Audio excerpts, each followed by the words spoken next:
Hello दोस्तों, स्वागत है आप सभी का आपके अपने यूट्यूब चैनल आईआर स्टडी में। दोस्तों, इस वीडियो में हम 5 किंगडम क्लासिफिकेशन 5 जगत के वर्गीकरण को पढ़ेंगे और इसको हम बहुत ही सरल भाषा में, बहुत ही आसान भाषा में इसको समझेंगे हम।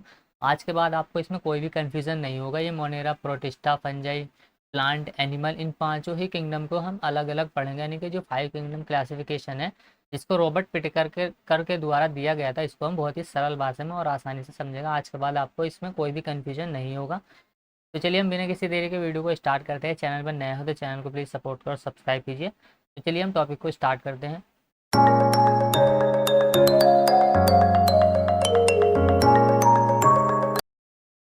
तो देखिए, यहाँ पर रॉबर्ट विटेकर ने 5 किंगडम क्लासिफिकेशन को दिया था। इन्होंने एनिमल, प्लांट, फंजाई, बैक्टीरिया और प्रोटिस्टा, इन पांचों ही जगत को, बैक्टीरिया हम उनको कहते हैं, ये मोनेरा, इसको मोनेरा भी कहा जाता है। जो बैक्टीरिया यहाँ पर लिखा गया है, यह मोनेरा जगत में आता है। मोनेरा जगत में इसको रखा गया है। तो रॉबर्ट विटेकर ने 5 किंगडम क्लासिफिकेशन 1969 ईस्वी में दिया था। वैसे तो फादर ऑफ टेक्सोनोमी यानी कि वर्गीकरण का जो पिता कहा जाता है, वो कार्ल लिनियस को कहा जाता है। कार्ल लिनियस क्या है? ये कार्ल लिनियस वर्गीकरण के पिता है। कार्ल लिनियस वर्गीकरण के पिता है। इन्होंने क्या किया, दो दो भागों में इनको बांटा था, एक तो एनिमल किंगडम और एक प्लांट किंगडम। इन्होंने अपनी पुस्तक सिस्टेमा नेचुरा में इसके बारे में बताया था।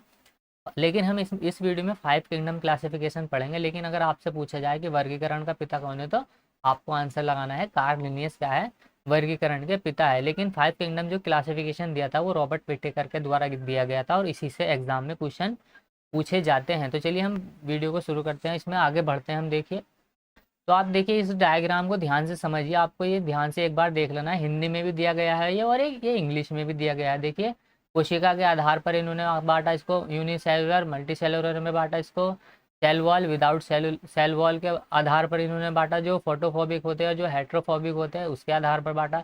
अभी इसको हम देखिए डिटेल में समझेंगे। इसको आप छोड़ दीजिए, अभी हम क्या करते हैं, इसको आगे यहाँ पर समझते हैं। देखिए, आप तो ये जो ब्लैंक स्लाइड है, आप इस पर ध्यान दीजिएगा। देखिए, यहाँ पर इन्होंने जो है कोशिका के आधार पर सबसे पहले इन्होंने देखा कि कोशिका दो प्रकार की होती है। देखिए, एक तो प्रोकैरियोटिक कोशिका होती है, एक तो प्रोकैरियोटिक कोशिका होती है,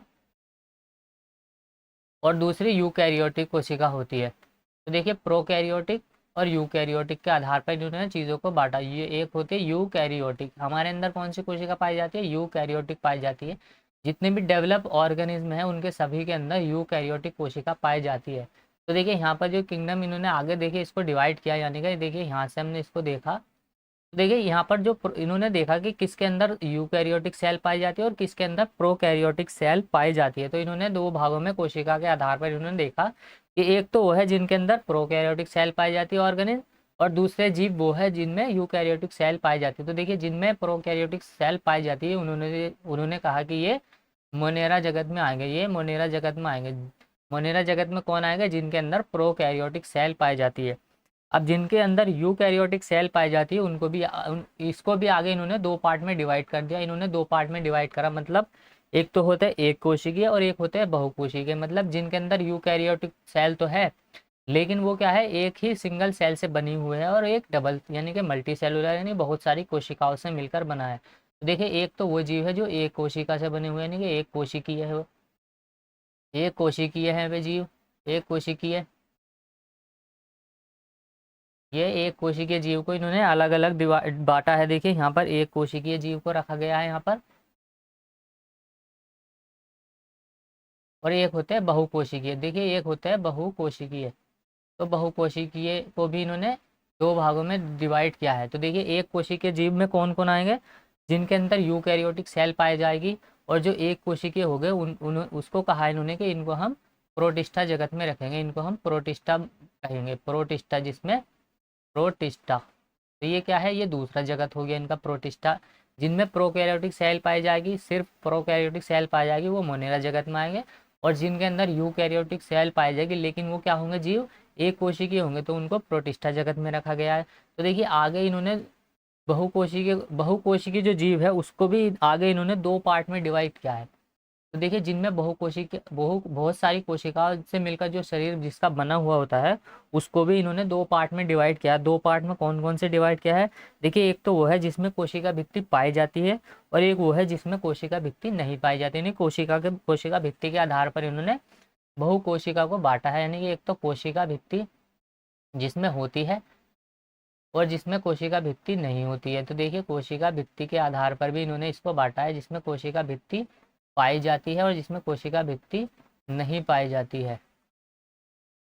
तो देखिए इनमें तो कोशिका भित्ति नहीं पाई जाती मान लीजिए, और इसमें कोशिका भित्ति पाई जाती है। तो देखिए जिनमें कोशिका भित्ति पाई जाती है उनको भी इन्होंने दो पार्ट में डिवाइड किया है। देखिए जिनमें कोशिका भित्ति नहीं पाई जाती उनको तो इन्होंने जंतु जगत में रखा है, तो जिनके अंदर कोशिका भित्ति नहीं पाई जाती उनको तो इन्होंने जंतु जगत में रखा है, यानी कि ये जंतु कहलाएंगे, क्योंकि हमारे अंदर कोशिका भित्ति नहीं पाई जाती, हमारे अंदर सेल वॉल नहीं पाई जाती। और जिनके अंदर सेल वॉल पाई जाती है उसको भी इन्होंने आगे दो पार्ट में डिवाइड कर दिया। तो देखिए आगे इन्होंने दो पार्ट में डिवाइड किया, एक तो पादप, क्योंकि पादप में क्या होती है कोशिका भित्ति पाई जाती है, और एक है कवक। कवक में क्या होती है कोशिका भित्ति नहीं पाई जाती। तो देखिए कवक में भी कोशिका भित्ति पाई जाती है और पादप में भी कोशिका भित्ति पाई जाती है, लेकिन जंतु में कोशिका भित्ति नहीं पाई जाती। तो देखिए यहाँ पर क्या हो गया, इनका पांचों जगत का क्लासिफिकेशन हो गया। इन्होंने पांचों जगत को अलग अलग बांट, देखिए ये तो पहला हो गया, ये प्रोटिस्टा दूसरा जगत हो गया, ये पादप ये कवक तीसरा जगत हो गया, ये पादप चौथा जगत हो गया इनका, और ये जंतु पांचवा जगत हो गया। तो देखिए 5 किंगडम क्लासिफिकेशन हमें यहाँ से मिल गया।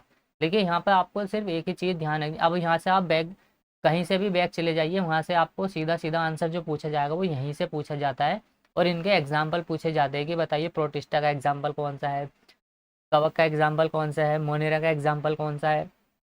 तो देखिए ये जो पादप है और ये कवक है, इनको हम कैसे पहचानें, क्योंकि देखिए इनमें सभी में यूकैरियोटिक सेल पाई जाती है और ये बहुकोशिकीय होते हैं, और ये क्या होते हैं इनमें कोशिका भित्ति पाई जाती है। तो इनका जो अलग क्लासिफिकेशन किया गया है वो किया गया है इनके पोषण के स्तर के आधार पर, यानी कि पादप तो देखिए स्वयंपोषी होते हैं, ये तो स्वयंपोषी होते हैं, ये स्वयंपोषी होते हैं, जबकि कवक क्या होते हैं ये परपोषी होते हैं। इनका पोषण क्या होता है परपोषी होते हैं, ये परजीवी होते हैं, दूसरे के ऊपर ये डिपेंड होते हैं, तो ये परपोषी होते हैं कवक। लेकिन पादप क्या स्वयंपोषी होती है, फोटोसिंथेसिस करके अपना खाना खुद से बना लेते हैं। तो इसके पोषण के आधार पर इन्होंने पादप और कवक में ज़्यादा कुछ फर्क नहीं है। इनमें देखिए यूकैरियोटिक सेल पाई जाती है, बहुकोशिकीय होती है, कोशिका भित्ति दोनों में पाई जाती है, लेकिन पादप स्वयंपोषी होते हैं और कवक परपोषी होते हैं। सिर्फ इतना ही इनमें डिफरेंस है, इससे ज़्यादा इसमें कोई डिफरेंस नहीं है। तो बस देखिए यही था इसका 5 जगत का क्लासिफिकेशन। यहाँ पर सबसे पहले इन्होंने कोशिका के आधार पर देखा, कोशिका के आधार प्रोकैरियोटिक है और यूकैरियोटिक है। जो प्रोकैरियोटिक सेल जिसमें पाई जाएगी वो मोनेरा जगत में आएंगे, और जिनमें यूकैरियोटिक सेल पाई जाएगी उसको भी इन्होंने कोशिका के आधार पर दो भागों में बांट दिया है, यानी कि जिसमें एक कोशिका पाई जाएगी और जिसमें बहुत सारी कोशिकाएं पाई जाएंगी, यानी जो बहुकोशिकीय होंगे। तो जो एक कोशिकीय होंगे उसको इन्होंने प्रोटिस्टा जगत में रखा है, यानी कि वो प्रोटिस्टा जगत कहलाया। और जिनमें बहुत सारी कोशिकाएं पाई जाती है वे बहुकोशिकीय होते हैं, उनको भी इन्होंने दो भाग में डिवाइड किया, एक तो कोशिका भित्ति के आधार पर जिसमें कोशिका भित्ति पाई जाती है, और एक कोशिका भित्ति जिसमें नहीं पाई जाती है। तो देखिए जिसमें कोशिका भित्ति नहीं पाई जाती है उसको तो जंतु जगत में इन्होंने रखा, क्योंकि हम सभी क्या है जंतुओं में क्या है कोशिका भित्ति नहीं पाई जाती है, सेल वॉल जंतुओं में नहीं पाई जाती है। और जिनमें सेल वॉल पाई जाती है उसको भी इन्होंने दो पार्ट में डिवाइड किया, क्योंकि पादप में भी सेल वॉल पाई जा रही थी और कवक में भी सेल वॉल पाई जा रही थी। लेकिन इनका पोषण का स्तर क्या है अलग अलग है, पादप स्वयंपोषी होते हैं, ये स्वयंपोषी होते हैं, जबकि कवक जो होते हैं वो परपोषी होते हैं। तो देखिए यही था बस। यहाँ पर देखिए अब इस स्लाइड को आप ध्यान से देखिए, यहाँ पर हिंदी वाले हिंदी में देखिए, इंग्लिश में देखना चाहे तो इंग्लिश में देख लीजिए आप इसको। यहाँ पर देखिए जीवधारियों को इन्होंने दो पार्ट में डिवाइड किया कोशिका के आधार पर, देखिए प्रोकैरियोटिक और यूकैरियोटिक सेल। तो देखिए जिसमें प्रोकैरियोटिक सेल पाई जाती है उसको मोनेरा जगत में इन्होंने रखा, यानी कि वो मोनेरा जगत में आएंगे जिनके अंदर सिर्फ प्रोकैरियोटिक सेल पाई जाती। और यूकैरियोटिक सेल जिसमें पाई जाएगी उसको भी इन्होंने दो पार्ट में डिवाइड किया, दो पार्ट में, एक तो एक कोशिकीय आधार पर और एक बहुकोशिका के आधार पर। तो देखिए जो एक कोशिकीय होंगे उसको इन्होंने क्या किया प्रोटिस्टा जगत में रखा, उसको इन्होंने प्रोटिस्टा कहा है। तो प्रोटिस्टा किसको कहा है जिनमें यूकैरियोटिक सेल पाई जाती है लेकिन वो क्या होते हैं एक कोशिकीय होते हैं। और जो बहुकोशिकीय होते हैं उसको भी इन्होंने आगे दो पार्ट में डिवाइड किया। दो पार्ट में कौन कौन से, एक तो जिसमें कोशिका भित्ति पाई जाती है और एक वो जिसमें कोशिका भित्ति नहीं पाई जाती, यानी जो कोशिका भित्ति रहित होते हैं।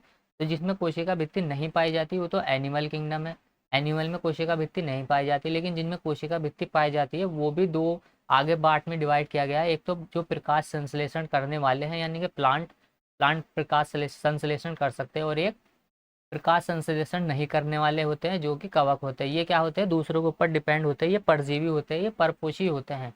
तो बस यही यहाँ पर ही आपको ध्यान रखना है कि प्रोकैरियोटिक सेल में तो सिर्फ मोनेरा आएगा, बाकी सारे के सारे ये यूकैरियोटिक सेल में ही आएंगे। और एक कोशिकीय के आधार पर और बहुकोशिकीय के आधार पर आपको ये बहुत ही आसान है। इनको क्या है, 5 किंगडम क्लासिफिकेशन बहुत ही आसान है। देखिए यहाँ पर आप इंग्लिश में भी इसको समझ सकते हैं।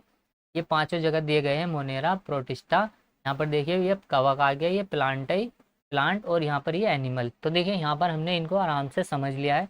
आप क्या करना, देखिए इनके एग्जाम्पल पूछे जाते हैं, तो देखिए हम इनके एग्जाम्पल देख लेते हैं अब।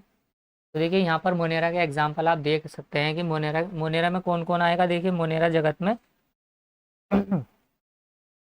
बैक्टीरिया आ जाते हैं, नीलहरित शैवाल आ जाता है, लैक्टोबैसिलस और राइजोपस, ये सारे के सारे मोनेरा जगत के क्या है, मोनेरा किंगडम के एग्जाम्पल है। साइनोबैक्टीरिया ये सब मोनेरा जगत में आएंगे। और जो मोनेरा जीव होते हैं ये एक्वेटिक होते हैं, यानी कि ये जलीय होते हैं। इनके अंदर सिर्फ एक कोशिका पाई जाती है, और ये क्या होते हैं, प्रोकैरियोटिक सेल वाले होते हैं। इनके अंदर कोशिका भित्ति पाई जाती है जो कि पेप्टिडोग्लाइकन की बनी हुई होती है। इनके अंदर क्या होती है, और ये विषम पोषी भी हो सकते हैं, और ये विषम पोषी भी हो सकते हैं, और ये परपोषी भी हो सकते हैं, यानी कि दोनों ये हो सकते हैं।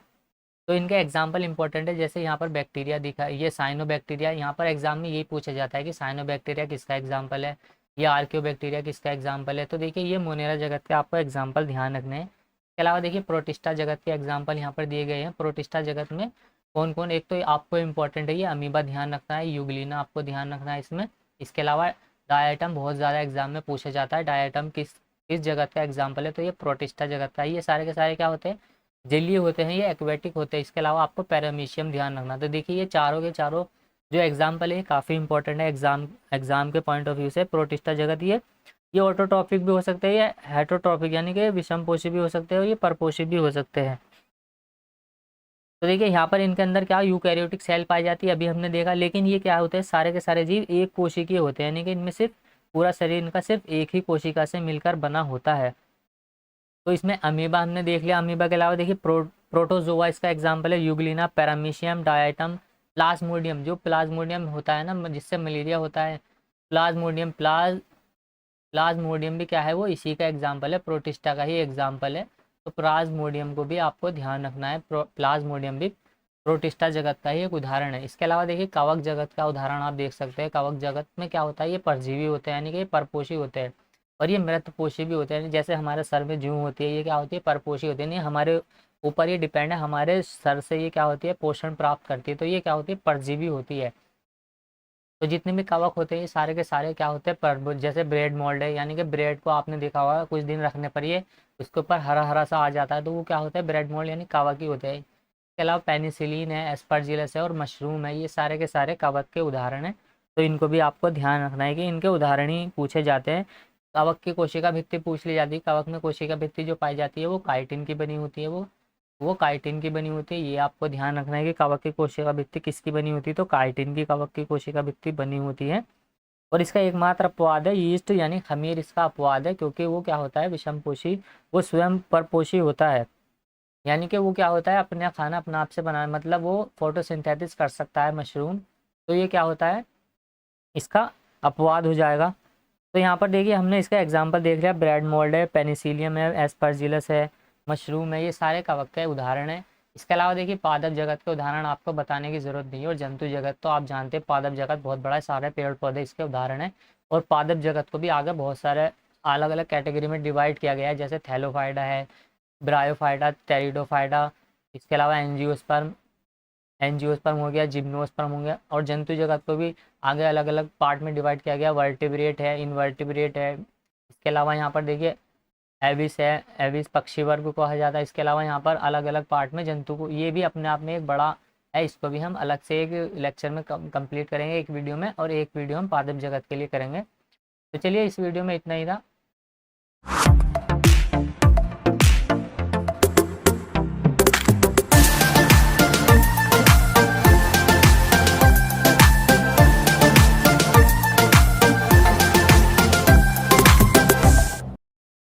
तो चलिए उम्मीद करता हूँ वीडियो आपको पसंद आई होगी। पसंद आई तो लाइक करें, शेयर करें, कमेंट करें, और चैनल पर नए हैं तो चैनल को प्लीज़ सपोर्ट करो, सब्सक्राइब कीजिए।